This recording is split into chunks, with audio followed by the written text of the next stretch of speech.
Congress party की तरह योजनाओं को लागू करके दिखाना ये दूसरी बात होती है।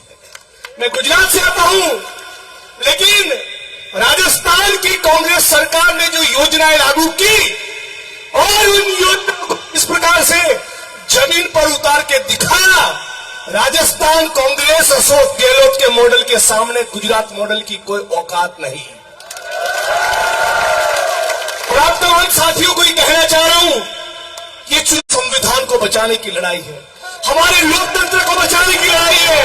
और राहुल गांधी, कांग्रेस पार्टी आपको वचन देती है कि 5 साल के भीतर सरकार बनते ही 30 लाख युवाओं को सरकारी नौकरी मिलेगी। कितने?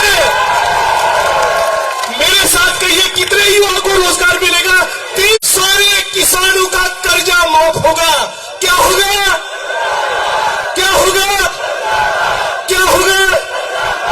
सारी परिवार की एक एक बहनों को हर साल 1 लाख रुपया मिलेगा। हमारी माताओं को, बहनों को, हर एक परिवार की एक बहन को कितना मिलेगा? 1 लाख। कितना मिलेगा? जितना भी स्टूडेंट, जितना भी युवा डिप्लोमा और डिग्री किया है, राहुल गांधी का वचन है, जुमलेबाज मोदी का नहीं, उसको हर महीने 8,500 के हिसाब से 1 साल तक मिलेगा 1 लाख रुपया। कितना मिलेगा? किसानों का कर्जा माफ होगा, मिनिमम सपोर्ट प्राइस मिलेगी, 5 साल के भीतर खाली पड़े सरकारी पदों में भर्ती होगी। साथियों, ये तमाम योजनाएं लागू करनी है तो बेनीवाल जी को जिताना है, और साथ साथ पूरे प्रदेश के अंदर जहां पर भी आपके परिचित है, जहां पर भी रिश्तेदार है, उन तमाम लोगों को कहिए कि इंडिया अलायंस और कांग्रेस पार्टी की सरकार बनानी पड़ेगी। साथियों, ये नरेंद्र मोदी जैसे जैसे चुनाव नजदीक आ रहा है, जिस प्रकार से इंडिया अलायंस और कांग्रेस पार्टी को ऐसा रिस्पॉन्स मिल रहा है, उनकी बौखलाहट बढ़ गई है। आज मोदी जी ने कौमवादी भाई भाई को लड़ाने वाला भाषण चालू कर दिया है। ये क्या कह रहे हैं?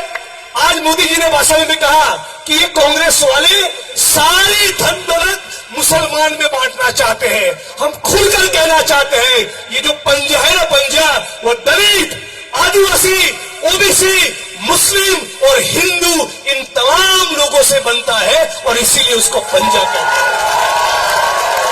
राहुल जी जो कहते हैं कि जाति जनगणना होगी, जब जाति जनगणना होगी तो भारत की जमीनें, भारत के टेंडर, भारत के कॉन्ट्रैक्ट, भारत की संपत्ति, भारत की पूंजी केवल अडानी अंबानी की जेब में नहीं, वो हिंदू हो, मुसलमान हो, सिख हो, ईसाई हो, किसान हो, मजदूर हो, दलित हो, आदिवासी हो, ओबीसी हो, सबके बीच में उसका एक समान बंटवारा होगा, एक समान बंटवारा। मोदी जी मुसलमान, पाकिस्तान, मंदिर, मस्जिद, हिंदू, मुस्लिम, भारत, पाकिस्तान, ये 6 शब्दों को छोड़ दे तो उनकी किसी कीमत पर सरकार कभी नहीं बनेगी, वो दोबारा कभी प्रधानमंत्री नहीं बनेंगे। आज हमको समझ नहीं है, चुनाव के आखिरी वक्त तक मैं आप तमाम लोगों को बेनीवाल जी की ओर से, कांग्रेस पार्टी की ओर से हाथ जोड़कर विनती कर रहा हूं, सोशल मीडिया में, फेसबुक के पेज पे कोई भी गलत शब्दों का प्रयोग हमारी ओर से नहीं होना चाहिए। इस बात को समझिएगा। ये लोग, ये आरएसएस और भाजपा के लोग आपको उकसाने की कोशिश करेंगे। असली बात यह है कि 2003 में मोदी जी के दोस्त गौतम अडानी की संपत्ति 25,000 करोड़ थी। मालूम है आज कितनी है? 7,40,000। उनके दोस्त मुकेश अंबानी की संपत्ति आज है 7,55,000 करोड़। गौतम अडानी, मुकेश अंबानी, ऐसे चंद पूंजीपतियों को पूरी 135 करोड़ जनता को लूटकर उसकी तमाम संपत्ति अडानी अंबानी की जेब में रख देना, यही मोदी की राजनीति है। और इसीलिए कह रहा हूं कि सीता मैया बहुत दुखी है। सीता मैया बहुत दुखी है मोदी के काम से। बोले ये तो सारे पैसे खा गए मेरे पति के नाम से। तो इस बात को हमको समझना है। समाज समाज को हिंदू मुसलमान में विभाजित करेंगे, किसान और मजदूरों का लोही चूसेंगे और वो सारी धन दौलत पूंजीपति की जेब में डालेंगे। जबकि कांग्रेस पार्टी का, राहुल गांधी का एजेंडा है कि पूंजीपतियों की जेब में जो पैसा पड़ा है वो महिलाओं के, दलितों के, आदिवासियों के, ओबीसी के, किसान के, मजदूर के, बेरोजगार युवाओं की जेब में जाएगा। आप दोनों को तय करना है। एक तरफ मनुवाद है, दूसरी तरफ भारत का संविधान है। एक तरफ कांग्रेस पार्टी खड़ी है किसान और मजदूर के लिए और नरेंद्र मोदी खड़े हैं अडानी और अंबानी के लिए।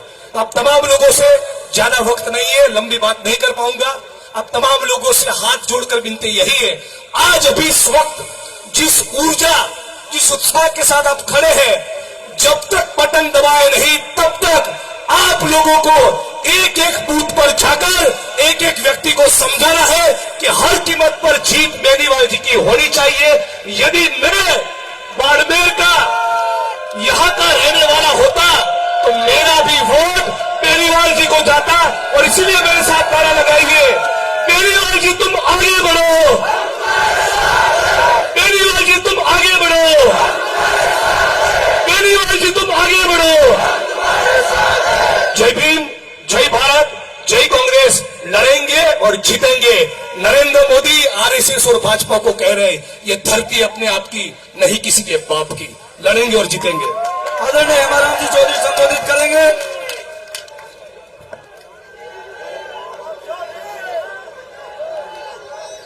सम्मानित मंच, बुजुर्गों और नौजवान साथियों, मेरे से पहले वक्ताओं ने आप लोगों से अपील की है कि आप आपका कीमती वोट कांग्रेस के उम्मीदवार राम जी को बेनीवाल को देकर के 26 तारीख को इनको विजयी बनावे।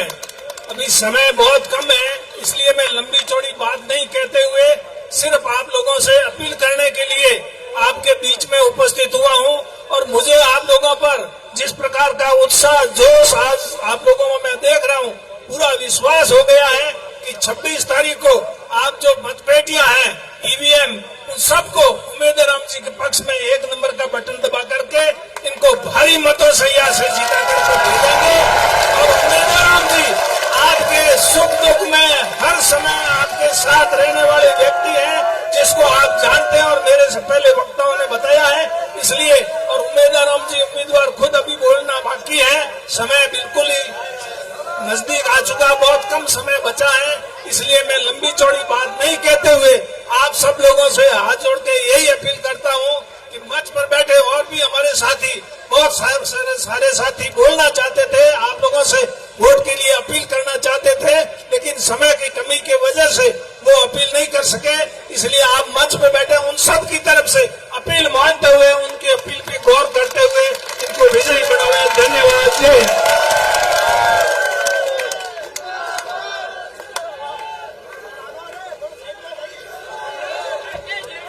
अब आप बीच में राम जी बेनीवाल।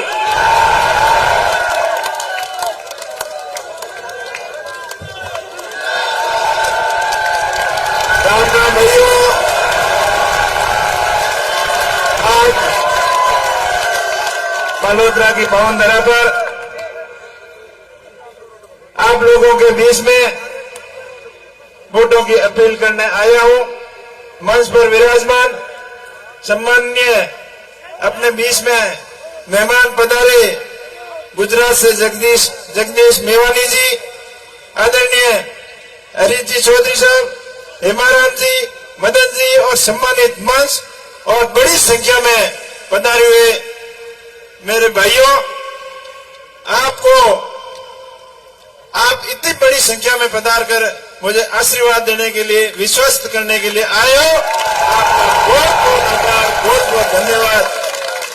आज आपको बताते हुए मुझे हर्ष हो रहा है कि मैं आपका भाई हूं और इन्हीं फैक्ट्रियों में इसी शौक में मजदूरी करके, पढ़ाई करके और दिल्ली तक का सफर तय किया।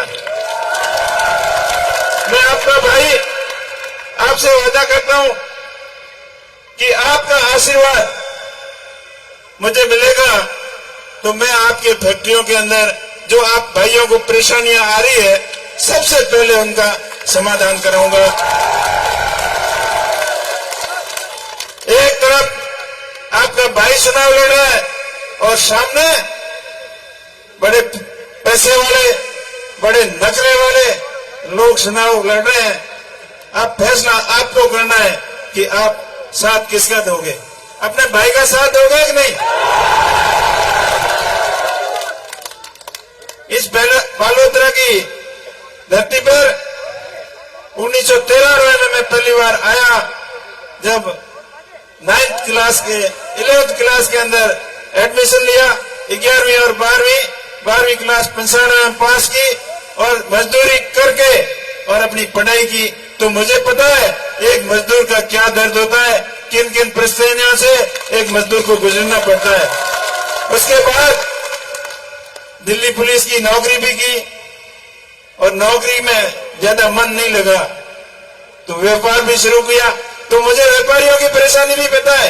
एक छोटी फैक्ट्री लगाकर और बड़े उद्योग तक का सफर कैसे किया जाता है वो मुझे भी, उनका भी पता है। मैं उद्योग भाइयों से, व्यापारियों से उनको अपील करता हूं कि आपके भाई का साथ देना। आपका भाई जो आपका कपड़ा उद्योग के ऊपर आज संकट आ रहा है उसका भी इसलिए समाधान करेगा। आप एक जमाना था जब आसपास का पूरा क्षेत्र इस कपड़ा उद्योग के ऊपर निर्भर था। आज कपड़ा उद्योग एक मुश्किल की, मुसीबत की घड़ी में खड़ा है, तो उसको सपोर्ट कैसे करना है वो भी अपने भाई को पता है।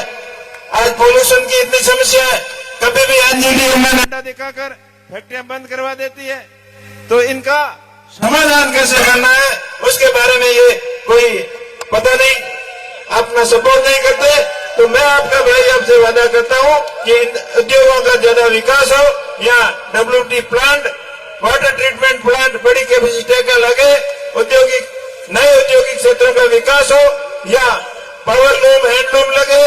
कपड़ा जहाँ रुई अपने राजस्थान में पैदा होती है, कपड़ा बुनने के लिए महाराष्ट्र में जाता है, तो यहाँ धागा मिलने भी लगे और A to Z कपड़े का प्रोसीजर यहाँ बालोतरा के अंदर हो और बालोतरा अपना कपड़ा उद्योग में अपना वापिस पहचान पूरे वर्ल्ड के अंदर बढ़ाए। इसके लिए भी मैं प्रयत्न करूंगा। दूसरी तरफ जो हल्ला गुल्ला कर रहे हैं आज उनका भी आप ध्यान रखना। आपसी भाईचारा खत्म करने के लिए आपको जाति में, धर्म में बांटेंगे, लेकिन आप होशियारी दिखाना, समझदारी दिखाना, किसी भी प्रकार की अफवाह की तरफ ध्यान नहीं देना। ये समाज के नाम पर अफवाहें फैलाएंगे, ये धर्म के नाम पे फैलाएंगे, ये जाति के नाम पे फैलाएंगे और आपको उकसाने का भी प्रयास करेंगे। लेकिन मैं आप सभी भाइयों से अपील करता हूं, आप किसी भी प्रकार की अफवाह की तरफ ध्यान न देना। मैं आपका हमेशा साथी बनकर आप सभी की समस्याओं का समाधान करूंगा और सबको मेरा भाई मानते हुए, व्यापारियों को मेरा भाई मानते हुए, मजदूरों को मेरा भाई मानते हुए, सरकारी कर्मचारी जितने भी है उनको भी मैं अपना भाई मानते हुए सबके हित के लिए काम करूंगा और अपने मारवाड़ की, अपने थार की नई पहचान दिलाऊंगा। आप अब बस ध्यान रखना है कि आप साथ किसको देना है, ये आपको डिसाइड करना है। आज डिबेट की बातें करते हैं, कल किसी भी तरीके की बातें कर रहे हैं। मैं उनको इस मन से कहना चाहूंगा कि आप आज हरीश जी ने उनको बुलाया था डिबेट के लिए, जो डिबेट बातें कर रहे थे ना, वो जवाब देने के डर से भाग गए। कल परसों मैं भी कहा था, कल शिव के अंदर था, उनको बुलाया भाई आपको कोई शंका है तो आओ, मैं आमने सामने बात करने के लिए तैयार है। मैं तो ऐसा आदमी हूँ कि एक ही बस के ऊपर भाषण देके भी उसके लिए भी तैयार है, लेकिन आपके अंदर दम नहीं था। आज आप भाग गए जवाब देने से, कल और तैयार है। आपकी हिम्मत है तो आपके शिव के अंदर ही हम तैयार है कल आजाद जवाब देने के लिए। और हम हमेशा भड़काने की बात नहीं करते, हम अपना भाईचारा कायम कैसे रहे उसकी बात कर रहे हैं। सदियों से अपने थार की एक पहचान रही है कि जितना मारवाड़ के अंदर, जितना बाड़मेर अपने मरुस्थल के अंदर पानी गहरा है, उतने लोग गहरे हैं, उतने लोग समझदार हैं और अपना जो सदियों से भाईचारा रहा है वो भाईचारा हमेशा बरकरार रहना चाहिए। इस चीज का आपको ध्यान रखना है। आपका भाई आपके साथ रहेगा, हर सेक्टर के अंदर सर्वमुखी विकास करेगा, चाहे शिक्षा के क्षेत्र में हो, चाहे औद्योगिक क्षेत्र में हो, चाहे किसानों के लिए हो, चाहे जवानों के लिए हो, चाहे रोजगार की बात हो, चाहे रिफाइनरी की बात हो, हर मुद्दे पर आपके संघर्ष के लिए सबसे बड़ी देश की पंचायत लोकसभा के अंदर मजबूती से आपकी पैरवी करेगा। आप बड़ी संख्या में पधारे, आपका बहुत बहुत धन्यवाद। और एक आखिरी अपील करूंगा, 26 तारीख को मतदान है, मतदान के दिन आप अपने अपने बूथ पर योद्धा की तरह डट के रहना है, मजबूती से सामना करना है और एक भी वोट पीछे नहीं है, ये व्यवस्था आपको करनी है। मैं इस बस के माध्यम से सभी भाइयों से अपील करूंगा कि मेरे भाई जहां भी बाहर हैं, कहीं भी काम कर रहे हैं, वो मतदान के दिन आके और कांग्रेस पार्टी के पक्ष में और अपने भाई के ऊपर आशीर्वाद बनाए, ताकि आने वाले समय जिस प्रकार से अब देश के अंदर जो सिस्टम चल रहा है उसको बदलना है और ये बदलाव की शुरुआत अपने थार और मारवाड़ से शुरू करनी है। यहाँ से बदलाव होते हुए दिल्ली तक बदलाव हो, ताकि जो 10 साल के अंदर देश की हालत बनी है, ईडी और सीबीआई का डंडा दिखाकर हर किसी को डराया जा रहा है और भय और भ्रष्टाचार का माहौल पूरे देश में बना हुआ है, इसको बदलना है और बदलने की शुरुआत मारवाड़ और थार से करनी है।